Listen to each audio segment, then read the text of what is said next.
Le 17 décembre, le Haut Conseil de stabilité financière a assoupli ses fameuses recommandations. Vous en avez peut-être entendu parler ces derniers jours avec pas mal de vidéos YouTube qui sont sorties sur ce sujet. Plutôt sur un mode euphorique parce qu'on a l'impression que ça y est, tout va se débloquer, que ça va être beaucoup plus facile d'investir en 2021 dans l'immobilier par rapport à ce qu'on a vécu en 2020. Aujourd'hui, dans cette vidéo, on va apporter un peu de nuance par rapport à ce discours euphorique. On va s'intéresser en détail au communiqué de presse qui est sorti par rapport à ces assouplissements pour se rendre compte finalement que les changements sont assez minimes et que l'impact va être très limité en ce qui concerne les investisseurs immobiliers. Deuxièmement, on va s'intéresser précisément à une phrase de ce communiqué de presse, une phrase qui est hyper importante et qui peut potentiellement nous faire penser que cela risque même d'être plus compliqué en 2021 par rapport à ce qu'on a vécu en 2020 en ce qui concerne l'investissement immobilier.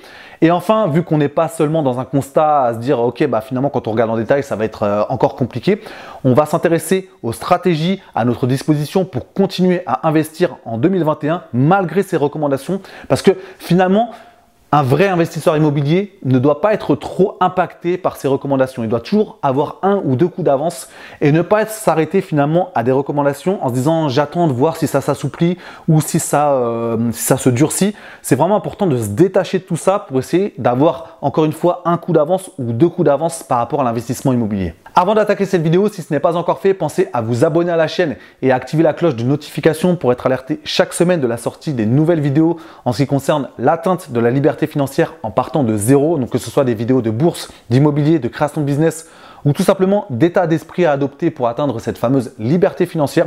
Je sais qu'on est simplement au début de la vidéo, mais n'hésitez pas à mettre un pouce bleu, ça permet aussi à la vidéo d'être mieux référencée sur YouTube et donc de continuer à faire connaître de plus en plus la chaîne Objectif Liberté Financière pour faire grossir cette communauté de celles et ceux qui se donnent pour objectif d'atteindre cette fameuse liberté financière en partant de zéro. Je vous remercie infiniment pour votre soutien. Alors tout d'abord, pour faire très court, parce qu'on en a souvent parlé sur cette chaîne, les recommandations du Haut Conseil de stabilité financière datent de décembre 2019 et ont été plusieurs fois réitérées au cours de cette année 2020 avant ces fameux assouplissements du 17 décembre.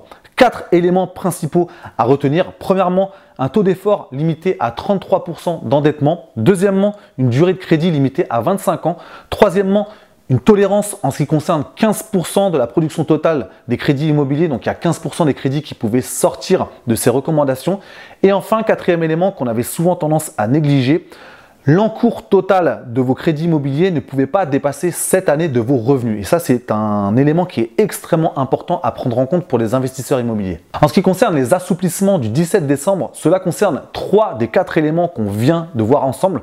Premièrement, le taux d'effort passe de 33% à 35%. Deuxièmement, la durée maximale de crédit passe de 25 ans à 27 ans, notamment pour prendre en compte les 2 années de différé qu'on a souvent quand on achète un appartement sur plan ou une maison qu'on fait construire. Et enfin, une tolérance qui passe de 15% à 20% de la production totale de crédit. Alors c'est vrai que sur le papier, on peut se dire c'est cool, c'est un signal positif qui est envoyé. Ça va peut-être être plus facile d'investir dans l'immobilier en 2021 que ce qu'on a pu vivre en 2020.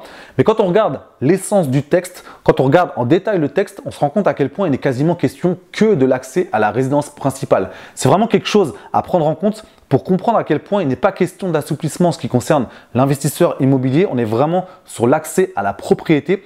Je vous donne un exemple, on en avait déjà parlé, mais cette marge de manœuvre, cette tolérance en ce qui concerne la production totale de crédit, donc c'était 15%, là c'est passé à 20%, les 3 quarts sont réservés à l'accès à la résidence principale. Donc quand on fait 3 quarts de 20%, on arrive à 5% de la production totale de crédit. Donc vous avez une marge de manœuvre qui est très faible en ce qui concerne les investisseurs immobiliers. On va voir juste après comment faire partie de ces 5%. Mais voilà, quand on regarde en détail le texte, on se dit ok, finalement, il n'y a pas trop d'euphorie à avoir par rapport à l'investissement immobilier. Ça va continuer à être compliqué et on va voir tout de suite pourquoi cela risque même d'être pire en 2021 que ce qu'on a pu vivre en 2020. Petite parenthèse avant de s'intéresser à une phrase précise de ce communiqué de presse. Si votre banque pratiquait le calcul différentiel, Pouvez-vous me dire dans les commentaires si elle continue à le faire? Parce que j'en avais déjà parlé, je suis dans une banque, donc tous mes prêts sont dans la même banque, une banque qui pratiquait le calcul différentiel. Et récemment, quand j'en ai discuté avec mon directeur de banque, il m'a dit qu'il ne pratiquait plus ce calcul actuellement. Donc je voulais savoir un petit peu ce qu'il en est de votre côté, parce que ça, c'est vraiment quelque chose qui peut avoir un énorme impact. Parce que concrètement, si on passe sur un calcul classique, bah là, on est en train d'exploser les compteurs. Hein, parce qu'un investisseur immobilier qui est par exemple systématiquement sur un calcul différentiel pour continuer à investir, si d'un seul coup sa banque ou les banques lui disent bah écoutez, on ne peut plus faire ce calcul différentiel, on repart sur un calcul classique, que la marge passe de 33 à 35% de l'endettement, ça ne va pas changer grand-chose parce que vous allez voir que tout de suite, vous allez être à 50, 55 ou 60% avec les investissements que vous avez déjà effectués. Donc, dites-moi dans les commentaires si votre banque continue à pratiquer ce calcul différentiel ou si c'est comme de mon côté, si votre banque a décidé d'arrêter de pratiquer ce calcul. Alors, depuis le début de cette vidéo, je vous parle d'une fameuse phrase qui a alerté mon attention. Je ne pense pas être le seul, mais c'est vraiment une phrase qui est extrêmement importante. Cette phrase, je vous la lis tout de suite. Le Haut Conseil compte en outre adopter à l'été 2021 une mesure permettant de donner à la recommandation un caractère juridiquement contraignant. Donc là, ça veut dire que pour l'instant, on était vraiment simplement sur des recommandations, mais à l'été 2021, ça va devenir une obligation. Et ça va changer énormément de choses parce que peut-être que pour l'instant, c'est encore possible de trouver une banque qui sera un petit peu de ce cadre-là. Ce sera encore le cas sur les 6 premiers mois de l'année 2021, mais à partir de l'été 2021, cela va vraiment devenir beaucoup plus contraignant pour les banques. Donc en gros, si elles sortent trop largement de ce cadre-là, elles vont avoir clairement des comptes à rendre. Et sincèrement, pour en avoir discuté avec pas mal de banquiers, je pense qu'ils ne vont pas s'amuser à sortir de ces règles qui seront devenues vraiment des contraintes à l'été 2021. Donc c'est vraiment une phrase qui est extrêmement importante. C'est quelque chose qui a alerté mon attention. Encore une fois, je ne pense pas être le seul, parce que je ne suis pas un génie. Il n'y a pas que moi qui ai découvert cette phrase. Mais voilà, quand on s'intéresse à cette phrase, on se dit « Ok, on a peut-être intérêt à profiter des 6 premiers mois de l'année 2021 pour essayer de trouver une banque qui accepte encore de sortir un petit peu de ces règles parce que cela risque de potentiellement être un peu plus compliqué en deuxième partie de l'année 2021. Alors pour terminer cette vidéo, quelles sont les stratégies à notre disposition pour continuer à investir dans l'immobilier en 2021? Premièrement, faire partie de cette fameuse marge de manœuvre qu'ont les banques en ce qui concerne la production totale de crédit qui peuvent sortir de ces recommandations, marge qui est passée de 15% à 20%, en n'oubliant pas que les 3/4 de cette marge sont réservés à l'accès à la résidence principale. Donc finalement, on a une marge de manœuvre qui est vraiment très faible en ce qui concerne les investisseurs immobiliers. Soyons clairs, les banques vont privilégier les meilleurs profils. Donc pour faire partie de ces chances-là, je pense, et je ne pense pas être le seul, qu'il faut avoir une grosse capacité d'épargne. Il faut vraiment avoir de l'épargne déjà constituée pour pouvoir faire un apport, rassurer la banque, montrer qu'on fait ce qu'il faut de notre côté pour faire pencher la balance en notre faveur. Bien évidemment, il faut avoir une tenue de compte qui est irréprochable depuis très longtemps.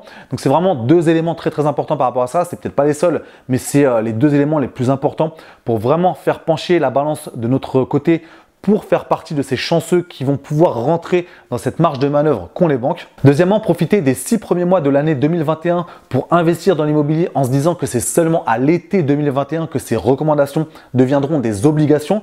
Donc partir du principe que ce sera peut-être un peu plus facile de trouver une banque qui sort un petit peu plus facilement entre guillemets de ces recommandations durant les 6 premiers mois de l'année avant que cela devienne une contrainte à l'été 2021. Et enfin, troisième stratégie, trouver un associé pour pouvoir continuer à investir dans l'immobilier parce que l'achat en nom propre arrive au bout d'un moment à une certaine limite. On ne peut plus acheter en nom propre et ça devient quasiment indispensable de trouver un associé pour continuer à investir dans l'immobilier, encore plus avec ces recommandations parce que si vous avez bien suivi cette vidéo, vous vous êtes aperçu que sur les 4 éléments de ces recommandations, il y en a un qui n'a pas du tout changé, c'est le fait que l'encours total de crédit immobilier ne peut pas dépasser cette année de ses revenus personnels. Donc c'est quelque chose qui au bout d'un moment devient bloquant, on ne peut plus continuer à investir. Donc c'est vraiment cette troisième stratégie qui peut permettre de continuer à investir dans l'immobilier. Nous voici maintenant arrivés à la fin de cette vidéo. Dites-moi dans les commentaires Quelle lecture vous avez eue de ce communiqué de presse qui annonce ces assouplissements du Haut Conseil de stabilité financière? Peut-être que vous n'avez pas eu la même impression que moi, peut-être que vous n'avez pas la même lecture que moi. Ça permet de confronter nos points de vue en ce qui concerne ce communiqué de presse. Si cette vidéo vous a plu, pensez à mettre un maximum de pouces bleus. C'est pour l'algorithme de YouTube, ça permet à la vidéo d'être mieux référencée, de faire en sorte que la chaîne soit de plus en plus connue et de faire grossir cette communauté de celles et ceux qui souhaitent atteindre la liberté financière en partant de zéro. Je vous remercie infiniment pour votre attention et votre soutien et je vous dis à très bientôt pour la prochaine vidéo.